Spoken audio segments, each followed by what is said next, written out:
Hello everyone, this is Etho and welcome back to another map making episode. So I've been up to a few different things here. I'll show you what I've been doing. First of all, I got 8 of these player launcher areas set up with the different colors we chose. Well, mostly. I still trying to figure that out. So yeah, like these are the colors we picked before. A lot of people said they don't want to be on the brown team though, and people weren't too fond of pink either. So I've been experimenting with the colors. Pink and brown. Gotta decide what colors I want to use.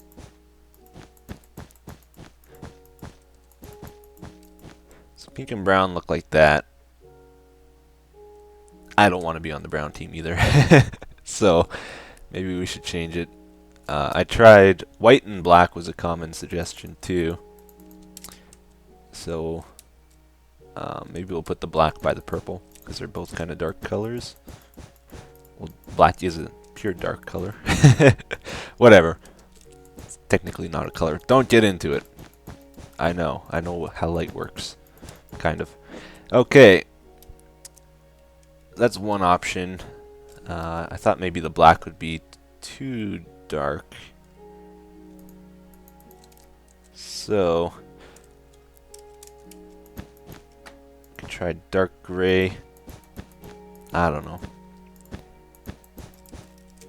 Not really sure what colors to use. The other option is, like, this is a pretty good color. The only thing is we have a blue already, so it wouldn't be that distinctive. We can't say blue, really. Like, you're on the blue team if there's two blues. Although it's cyan, so if people are technical enough, they can say it right. But we might do that, and I do like magenta. I don't know. Is that different enough from purple? It's pretty different, I guess.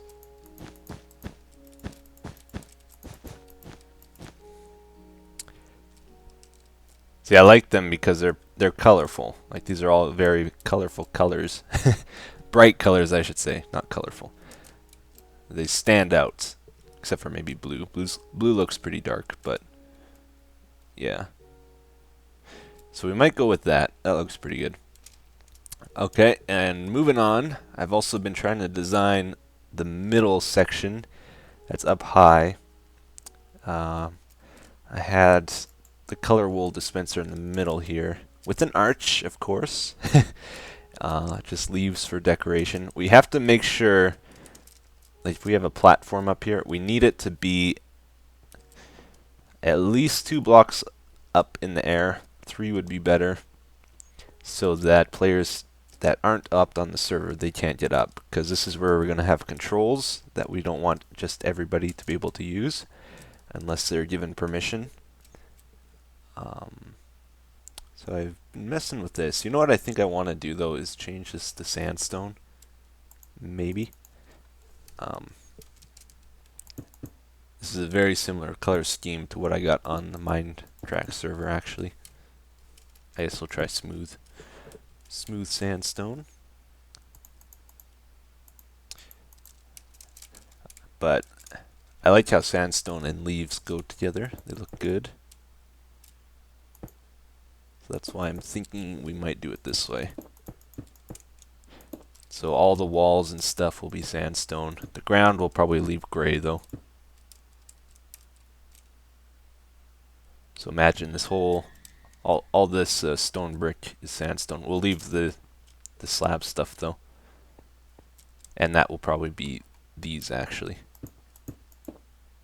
Oh right. I forgot. You can't actually get those in creative mode. I don't think. You have to use an external editor of some sort to get these double or these joined blocks together.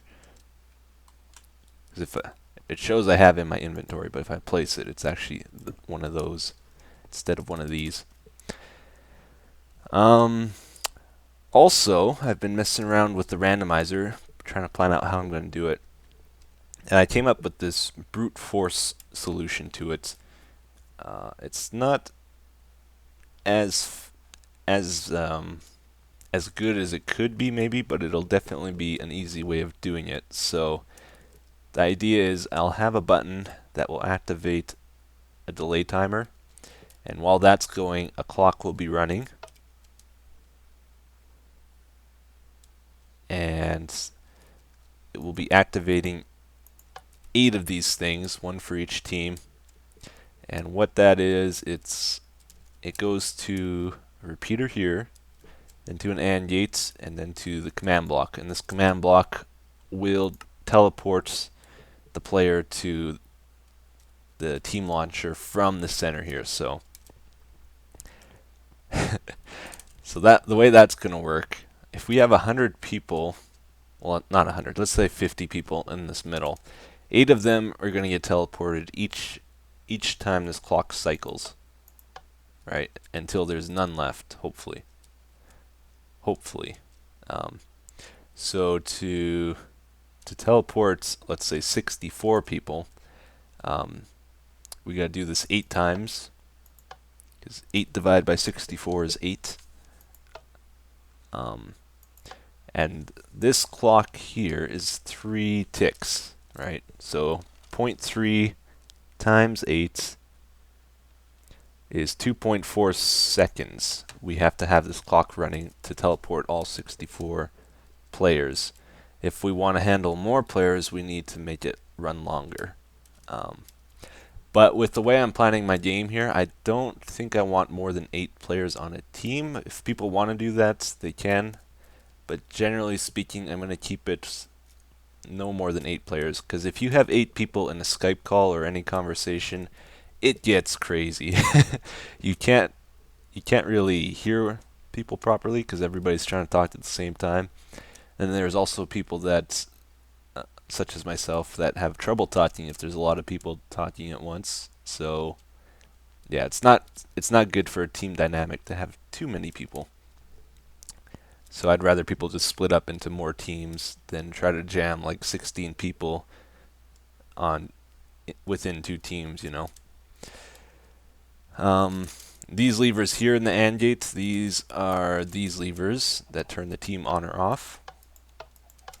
So if the team's activated, then the command block can be used. And that's basically where we're at right now. Now there is one thing I'm a little bit concerned about with this setup. I don't know entirely how command blocks work. There's one issue I could foresee with this. Like each of these command blocks is supposed to teleport one random player that's standing within this circle to its respective player launcher, right? Thing is, all 8 command blocks are going to get activated in the same tick, so I'm worried that's going to cause some problems. I don't know if it will.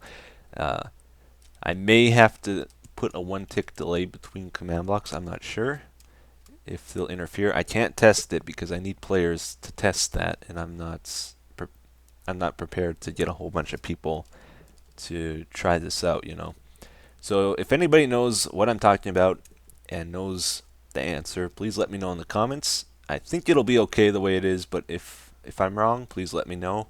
Don't take guesses though. If you don't know for sure, don't leave a comment on it because I only want answers, not guesses. Anyway.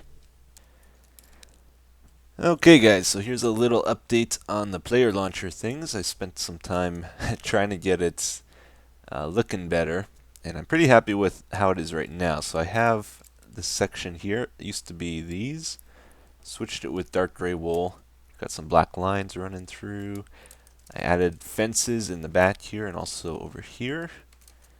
The ones in the back are just for looks. These ones here are kind of important. Like something some people were concerned about is that it's going to allow people to walk in this area here and they would be able to flick the levers for the teams. That is something I never intended, so that is what the fence is for. And actually, while we're talking about that, I also designed this so that they wouldn't be able to, like, this team wouldn't be able to flip the lever for that team. It's out of reach, I'm pretty sure. So that's all good. The command blocks won't accidentally teleport the players from this team or anything like that. I spaced it in such a way that shouldn't happen, and also so that the lights are evenly spaced. So it's light 1 2 3, light 1 2 3, light 1 2 3, just to balance out the look.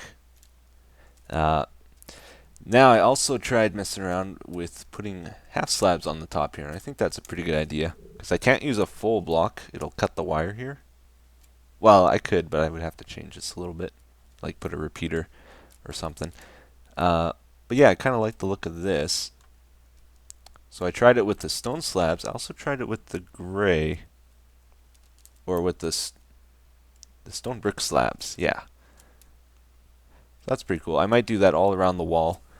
I actually thought also, let's just experiment with this, with the looks a little bit. I thought it would be cool if we had like lights every so often,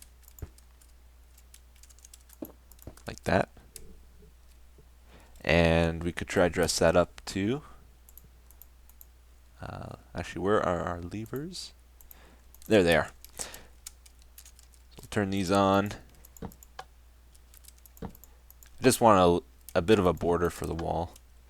I'm not sure though, should I make it go all the way around like this, or just the player section? Because I kind of have a problem now. Like I used wool almost entirely for this section, and now I'm trying to like transition it for the middle and also that thing and everything. Trying to get the look, trying to make it look good, you know.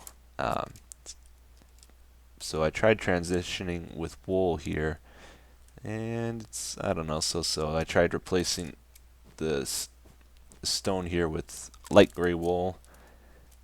Not entirely happy with that, so I'm still debating. This is like a hard transition from the wool right to the stone brick. And yeah. Anyway, so what was I looking for? Stairs. Where are the stairs? There we go. So I think we'll have a stair on both sides of the light, and maybe a half slab on top.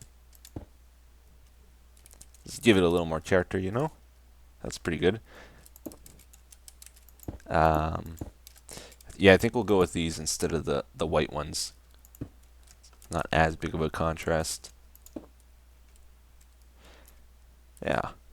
And you know, we could even do, let's try this out, see how this looks. Oh, not like that. Like that. Yeah, it's pretty cool. So we might do that for the top of the walls. We could try alternating. I don't know how that would look.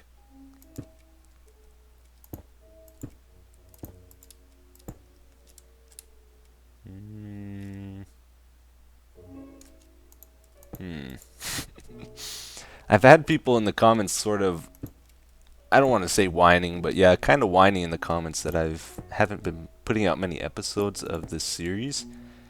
And while I appreciate you guys are liking it enough to comment on it, I never really intended this to be a regular series.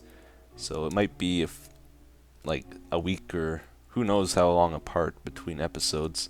So just keep that in mind, you know. I don't want to, this isn't a main priority, this map. It's like my Let's Play comes first always. So there's that, and also I only want to work on this when I'm in the mood, so I don't want to force it either. And since we're past sort of the redstone stages of it, I'm in the building section, the building part of it, and I don't feel I'm the best builder in this game, but not by a long shot. I sort of second guess everything I do, and because of that, it takes me a long time to get stuff done.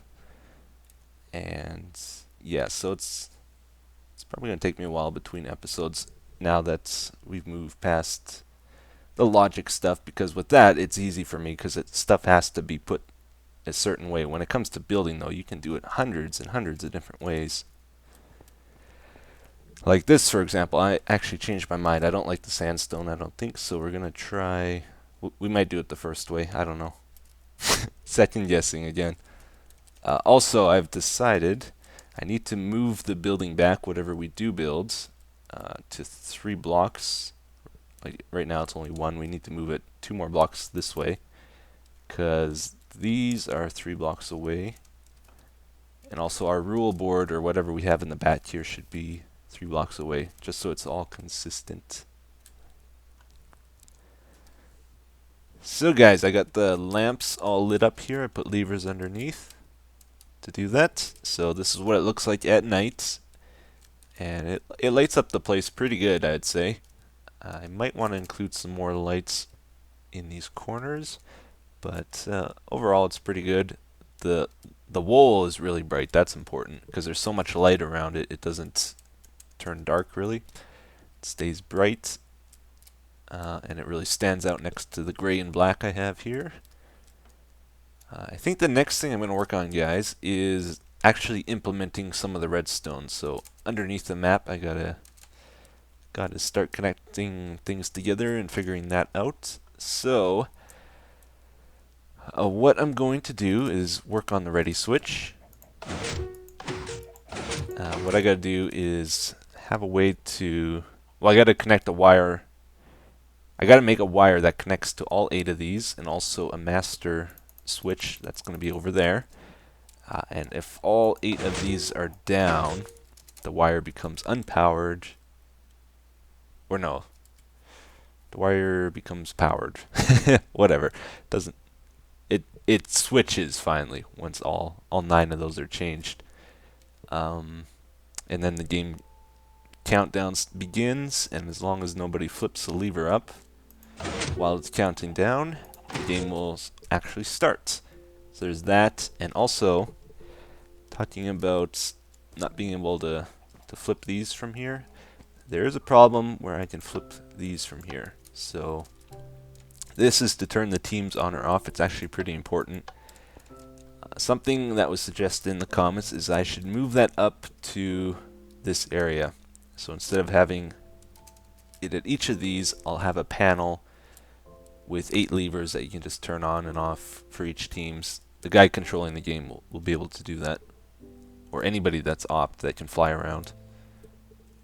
So yeah, I'm gonna work on that. We'll see how things go. Haha. Alright guys, so I've got some progress made.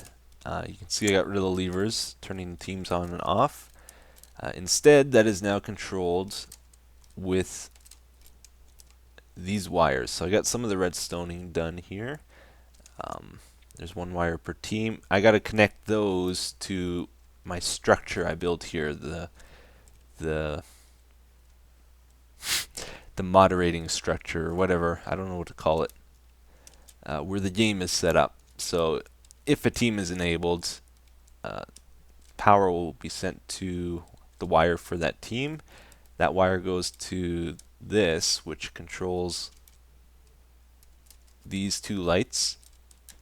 Okay, and it also goes to that. Then it goes through here to an AND gate over here.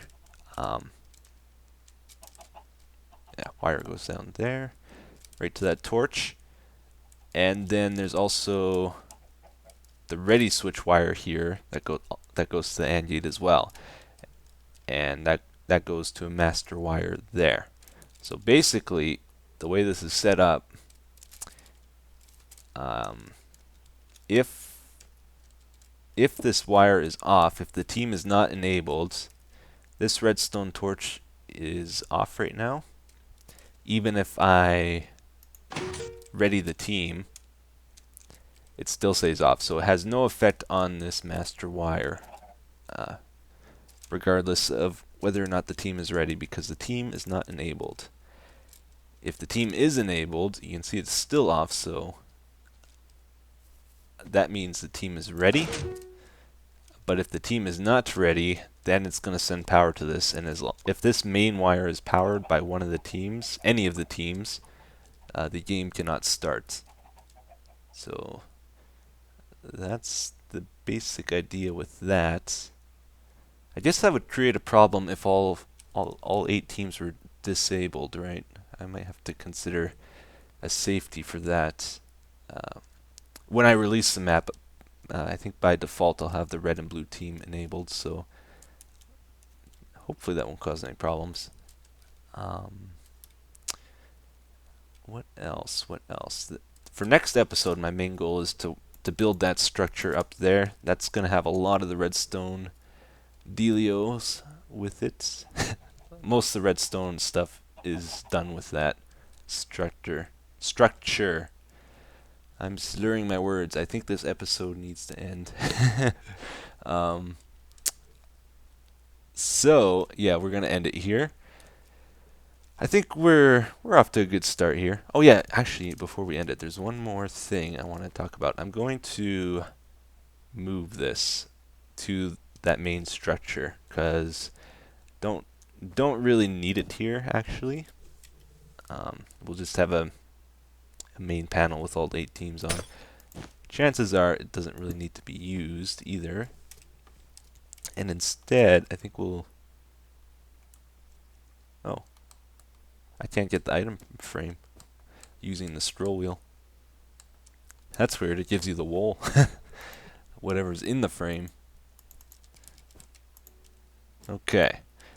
Yeah, what I'm going to do, I think, is just move this to the center.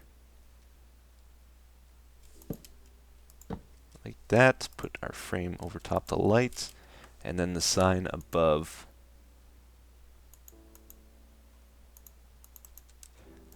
Less things, whoops. Sign on an item frame. Less things for people to worry about. Team ready.